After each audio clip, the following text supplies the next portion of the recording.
Hello everyone, welcome to Talk a Topic. I am Harihar. In this video, we know detail about Hong Kong protesters, why they are protesting, what is the relations with China, why they wants to give citizenship to Hong Kong protester, why UK wants to give citizenship to Hong Kong protesters, what is basically BNO passports, and many more.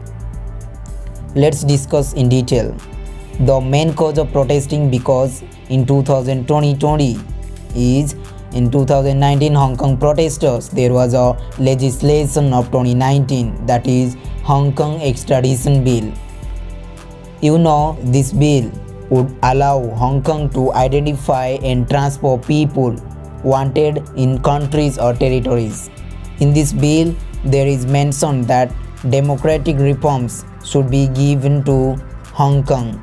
There is no Causeway Bay books. Mainly autonomy should be in hands of Hong Kongers.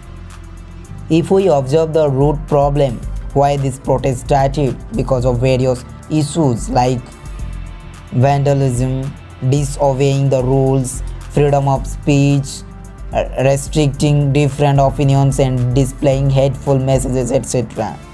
You might think, is Hong Kong a part of China? Yes, somehow. Hong Kong exists as a special administrative region and it controlled by the People's Republic of China and enjoys its limited autonomy. If we say there is situation like one country, two systems, another question is coming in our mind, that why Hong Kong important to China? You know, China using Hong Kong's currency, equity and debt markets to attract foreign funds, while international companies use Hong Kong as a launchpad to expand into mainland China. Recently, why UK wants to give citizenship to Hong Kong protesters?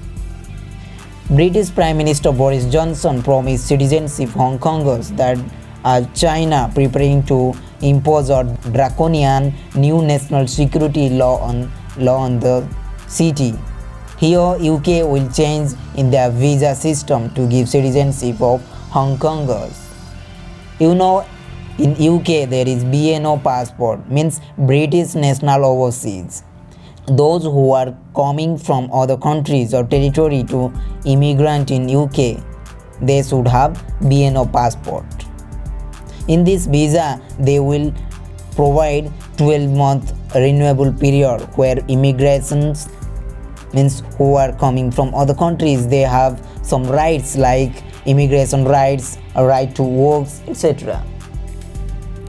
If we say what is a BNO passport, during negotiations over Hong Kong's future in 1980s, there were fears in both London and Beijing that a large proportion of the city's population, which was not consulted during handover talks, would choose to live rather than remain under Chinese rule.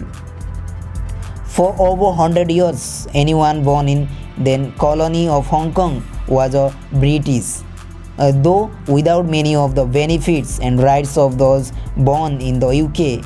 A decolonization took hold worldwide, however, and some in London feared that former colonial citizens would move en masse to the UK. These rights were gradually stripped away. The Sino-British Joint Declaration took this even further, creating for those born in British Hong Kong the new category of the British National Overseas, which did not confer the right of abode and effectively made them citizens in name only, while providing limited benefits such as easier travel to UK and other parts of the world. Here, BNO holders have long campaigned for the UK to provide them a path to citizens in the country that ruled their city for 150 years. The campaign has grown in recent years as Hong Kong's system of semi-autonomy governance grows ever secure under increased Chinese pressure.